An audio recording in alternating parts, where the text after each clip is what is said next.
Long run equilibrium की condition है group equilibrium का सेकंड कॉन्सेप्ट, जहां पर लॉन्ग रन के अंदर सारी फर्म्स कैसे इक्विलिब्रियम कंडीशन में आती हैं ये दिखाया जा रहा है। एक्स और वाई एक्सिस, एक्स एक्सिस के ऊपर बेटे आउटपुट एंड वाई एक्सिस के ऊपर प्राइस एंड कॉस्ट।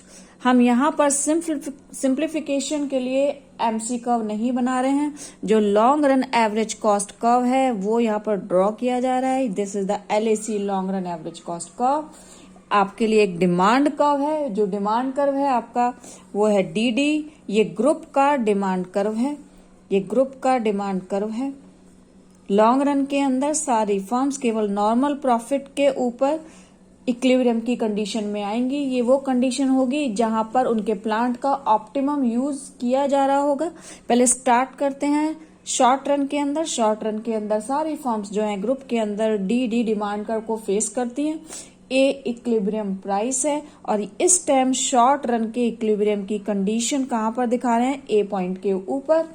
कितनी क्वांटिटी ग्रुप के अंदर सेल हो रही है, ओ क्यू क्वांटिटी, और कितने प्राइस पर सेल हो रही है, ओपी प्राइस के ऊपर। और अगर हम यहाँ पर देखें डिमांड कर्व और कॉस्ट का डिफरेंस, तो सारी जो फर्म्स हैं वो सुपर नॉर्मल प्रॉफिट ले रही हैं और सुपर नॉर्मल प्रॉफिट आ रहा है सीबी, ये shaded area super normal profit आ रहा है। इतने सारे प्रॉफिट्स जो आ रहे हैं इनको देखते हुए क्या होगा, फर्म अपने जो प्रोडक्ट है उसकी प्राइस को इंडिविजुअल फार्म कम करेगी और ये सोच के कम करेगी कि और सब उसे फॉलो नहीं करेंगे, बट ऐसा नहीं होगा, सारी फार्म्स उसे फॉलो करना स्टार्ट कर देंगी। इसी कारण जो डिमांड कर्व है ये नीचे खिसक कर आपका बन जाएगा दूसरा डिमांड कर्व, और this is the demand curve.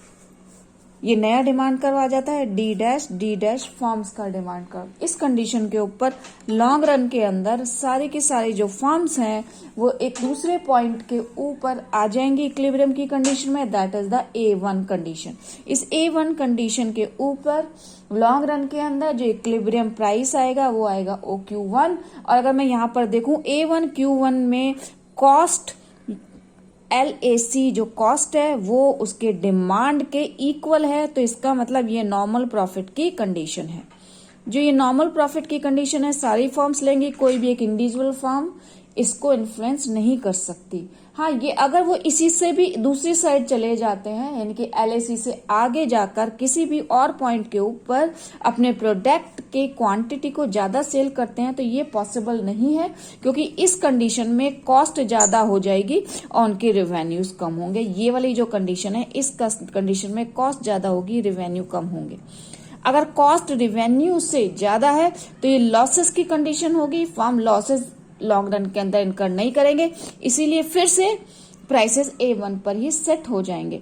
तो जो A1 कंडीशन है ये लॉन्ग रन इक्विलिब्रियम की कंडीशन है, और इस कंडीशन के ऊपर जो फर्म्स हैं वो नॉर्मल प्रॉफिट लेंगी।